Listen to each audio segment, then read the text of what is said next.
CM ಬದಲಾವಣೆ, ಹೆಚ್ಚುವರಿ DCM ನೇಮಕಗಳ ಚರ್ಚೆಗಳ ನಡುವೆ ರಾಜ್ಯ ಕಾಂಗ್ರೆಸ್ನಲ್ಲಿ ಸಚಿವ ಸಂಪುಟಕ್ಕೆ ಸರ್ಜರಿ ಆಗುವ ಗುಸುಗುಸು ಪಿಸುಪಿಸು. ಸಚಿವ ಸಂಪುಟ ಪುನರ್ರಚನೆ ಇಲ್ಲ. ಸಿಎಂ ಸಿದ್ದರಾಮಯ್ಯನವರು ಈ ವಿಚಾರಕ್ಕೆ ಸಂಬಂಧಪಟ್ಟಂತೆ ಸ್ಪಷ್ಟನೆಯನ್ನ ಕೊಟ್ಟಿದ್ದಾರೆ. ನಾನೇ ಮುಖ್ಯಮಂತ್ರಿ, ನಾನೇ ಹೇಳ್ತಾ ಇದ್ದೇನೆ, ಸದ್ಯಕ್ಕೆ ಪುನರ್ರಚನೆ ಇಲ್ಲ. ಯಾವುದೇ ಕಾರಣಕ್ಕೂ ಈ ರೀತಿಯ ಕೆಲಸಕ್ಕೆ ನಾವು ಕೈ ಹಾಕೋದಿಲ್ಲ ಅಂತ ಹೇಳಿದ್ದಾರೆ. ರಾಷ್ಟ್ರೀಯ ನಾಯಕರು ಬಂದಿರೋದು ಕೇವಲ ಮೀಟಿಂಗಿಗಷ್ಟೇ ಅಂತ ಹೇಳಿ ಕ್ಲಾರಿಫಿಕೇಶನ್ ಅನ್ನು ಕೊಟ್ಟಿದ್ದಾರೆ ಸಿಎಂ ಸಿದ್ದರಾಮಯ್ಯನವರು.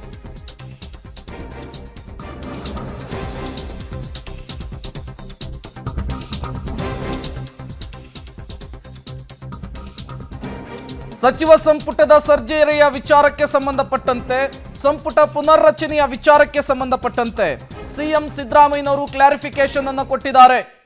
ಸಂಪುಟ ಪುನರ್ರಚನೆ ಯಾವುದೇ ಕಾರಣಕ್ಕೂ ಇಲ್ಲ ಅಂಥೇಳಿ ಇವತ್ತು ರಾಷ್ಟ್ರೀಯ ನಾಯಕರುಗಳು ನಡೆಸ್ತಾ ಇರುವಂತಹ ಸಭೆಯ ವಿಚಾರಕ್ಕೆ ಸಂಬಂಧಪಟ್ಟಂತೆ ಸ್ಪಷ್ಟನೆ ಕೊಡುವಂತಹ ಕೆಲಸವನ್ನ ಸಿಎಂ ಸಿದ್ದರಾಮಯ್ಯನವರು ಮಾಡಿದ್ದಾರೆ. ನಾನೇ ಮುಖ್ಯಮಂತ್ರಿ, ನಾನೇ ಹೇಳ್ತಾ ಇದ್ದೇನೆ, ಆ ರೀತಿಯ ಯಾವುದೇ ಚರ್ಚೆಗಳು ಕೂಡ ನಮ್ಮ ಮುಂದೆ ಇಲ್ಲ.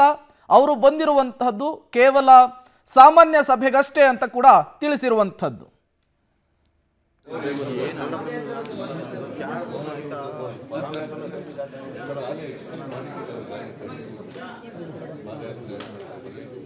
Politically motivated Padayatra.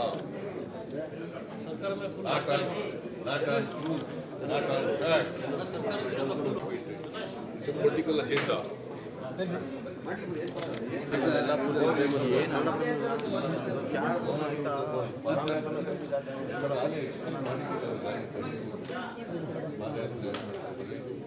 Politically motivated Padayatra. ಮತ್ತಷ್ಟು ಡೀಟೇಲ್ಸ್ ಅನ್ನು ಕೊಡ್ತಾರೆ ಪೊಲಿಟಿಕಲ್ ಬ್ಯೂರೋ ಹೆಡ್ ರವೀಶ್ ನೇರ ಸಂಪರ್ಕದಲ್ಲಿ ಜಾಯ್ನ್ ಆಗಿದ್ದಾರೆ. ರವೀಶ್, ಇವತ್ತು ಇಬ್ಬರು ನಾಯಕರುಗಳು ಸುರ್ಜೇವಾಲಾ ಮತ್ತು ಕೆ.ಸಿ. ವೇಣುಗೋಪಾಲ್ ಅವರು ಒಂದು ಮಹತ್ವದ ಸಭೆಯನ್ನು ನಡೆಸ್ತಾ ಇದ್ದಾರೆ ಸಚಿವರೊಟ್ಟಿಗೆ. ಇದು ಯಾವುದೇ ಕಾರಣಕ್ಕೂ ಸಚಿವ ಸಂಪುಟದ ಪುನರ್ರಚನೆಗೆ ಸಂಬಂಧಪಟ್ಟಂತಹ ಸಭೆ ಅಲ್ಲ ಅಂತೇಳಿ ಸಿಎಂ ಸಿದ್ದರಾಮಯ್ಯನವರು ಕೂಡ ಕ್ಲಾರಿಫಿಕೇಶನ್ ಅನ್ನು ಕೊಟ್ಟಿದ್ದಾರೆ. ಮತ್ತು ಸಭೆಯಲ್ಲಿ ಯಾವ ವಿಚಾರ ಚರ್ಚೆ ಆಗಬಹುದು, ಯಾವ ಕಾರಣಕ್ಕಾಗಿ ಸಭೆ ಅಂತ? ಪ್ರಮುಖವಾಗಿರ್ತಕ್ಕಂಥದ್ದು ಎಐಸಿಸಿ ನಾಯಕರ ಸಭೆಯಲ್ಲಿ ಎರಡು ವಿಚಾರಗಳ ಬಗ್ಗೆ ಎರಡು ಅಜೆಂಡಾ ಫಿಕ್ಸ್ ಆಗಿದೆ ಅಂತ ಹೇಳಲಾಗ್ತಾ ಇದೆ. ಒಂದು, ಆ ಒಂದು ಬಿಜೆಪಿ ಮತ್ತೆ ಜೆಡಿಎಸ್ ಪಾದಯಾತ್ರೆಗೆ ಟಕ್ಕರ್ ಕೊಡೋ ನಿಟ್ಟಿನಲ್ಲಿ ಅದಕ್ಕೆ ಒಂದು ರೀತಿಯಲ್ಲಿ ರಿವರ್ಸ್ ಗೇಮ್ ಅನ್ನ ಪ್ಲಾನ್ ಮಾಡ್ತಕ್ಕಂಥದ್ದು.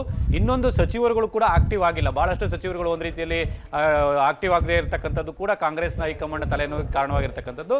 ಹಾಗಾಗಿ ಅವರು ಆಕ್ಟಿವ್ ಆಗೋದಕ್ಕೆ ಏನೆಲ್ಲ ಮಾಡಬೇಕು ಮತ್ತೆ ಅವ್ರ ಮೌಲ್ಯಮಾಪನವನ್ನು ಕೂಡ ಮಾಡೋದ್ರ ಮೂಲಕ ಅವರಿಗೆ ಎಚ್ಚರಿಕೆಯನ್ನು ಕೊಡ್ಬೋದು. ಅಂದ್ರೆ ಇನ್ನೊಂದು ತಿಂಗಳು 2 ತಿಂಗಳು ಟೈಮ್ ಇರುತ್ತೆ ನಿಮಗೆ, ನೀವು ಸರಿ ಹೋಗಬೇಕು, ಇಲ್ಲದಿದ್ರೆ ನಾವು ಸಚಿವ ಸಂಪುಟ ಪುನರ್ರಚನೆ ಸಂದರ್ಭದಲ್ಲಿ ನಿಮ್ಮನ್ನ ಕೈ ಬಿಡ್ತೀವಿ ಅನ್ನೋ ಸಂದೇಶವನ್ನು ಕೂಡ ರವಾನೆ ಮಾಡೋದಕ್ಕೆ ಪ್ಲಾನ್ ಮಾಡ್ಕೊಂಡಿದ್ದಾರೆ. ಆ ಕಾರಣಕ್ಕೋಸ್ಕರವಾಗಿ ವೇಣುಗೋಪಾಲ್ ಮತ್ತೆ ಸುರ್ಜೇವಾಲಾ ಅವರ ನೇತೃತ್ವದಲ್ಲಿ ಮುಖ್ಯಮಂತ್ರಿ ಸಿದ್ದರಾಮಯ್ಯ ಅವರ ಕಾವೇರಿ ನಿವಾಸದಲ್ಲೇ ಸಭೆ ನಡೆಯುತ್ತೆ. ಇನ್ನೇನು ಕೆಲವೇ ಕ್ಷಣಗಳಲ್ಲಿ ಸಭೆ ಒಂದು ರೀತಿಯಲ್ಲಿ ಶುರು ಆಗುತ್ತೆ.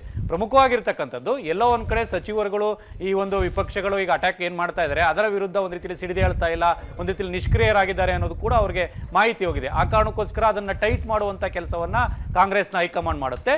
ಜೊತೆಗೆ ಬಿಜೆಪಿ ಮತ್ತೆ ಜೆಡಿಎಸ್ ನ ಪಾದಯಾತ್ರೆಗೆ ಟಕ್ಕರ್ ಕೊಡೋ ನಿಟ್ಟಿನಲ್ಲಿ ಅವರ ಅವಧಿಯಲ್ಲಿ ಇರ್ತಕ್ಕಂಥ ಕೆಲ ಪ್ರಕರಣಗಳನ್ನು ಕೂಡ ಒಂದು ರೀತಿಯಲ್ಲಿ ತನಿಖೆಗೆ ವಹಿಸಬೇಕು ಅನ್ನೋ ನಿಟ್ಟಿನಲ್ಲಿ ಅದನ್ನು ಕೂಡ ಕೈಗೆತ್ಕೊಳ್ಳೋದಕ್ಕೆ ಪ್ಲಾನ್ ಮಾಡ್ಕೊಂಡಿದೆ. ಆ ಕಾರಣಕ್ಕೋಸ್ಕರವಾಗಿ ಈ ಒಂದು ಸಭೆ ಮಹತ್ವ ಪಡೆದುಕೊಂಡಿರ್ತಕ್ಕಂಥದ್ದು. ಪ್ರೇಮ್, ರವೀಶ್, ಈ ಬಾರಿಯ ಸಂಸತ್ತಿನ ಮುಂಗಾರು ಅಧಿವೇಶನದಲ್ಲೂ ಕೂಡ ಎಸ್ಟಿ ನಿಗಮದ ಹಗರಣ, ಮೂಡ ಹಗರಣ ದೊಡ್ಡ ಮಟ್ಟದಲ್ಲಿ ಪ್ರತಿಧ್ವನಿಸಿತ್ತು. ವಿತ್ತ ಸಚಿವರು ಕೂಡ ವಿಚಾರವನ್ನು ಪ್ರಸ್ತಾಪಿಸಿದ್ರು. ಅದಾದ್ಮೇಲೆ ಸಿಎಂ ಮತ್ತು ಡಿಸಿಎಂ ಅನ್ನ ಕರೆಸಿ ರಾಹುಲ್ ಗಾಂಧಿ ಈ ವಿಚಾರಕ್ಕೆ ಸಂಬಂಧಪಟ್ಟಂತೆ ಸ್ಪಷ್ಟನೆಯನ್ನ ಕೇಳಿದ್ರು. ಇವತ್ತಿನ ಸಭೆಯಲ್ಲೂ ಕೂಡ ಈ ಹಗರಣದ ವಿಚಾರ ಬಗ್ಗೆ ಏನಾದ್ರು ಪ್ರಸ್ತಾಪ ಆಗಬಹುದಾ ಅಂತ?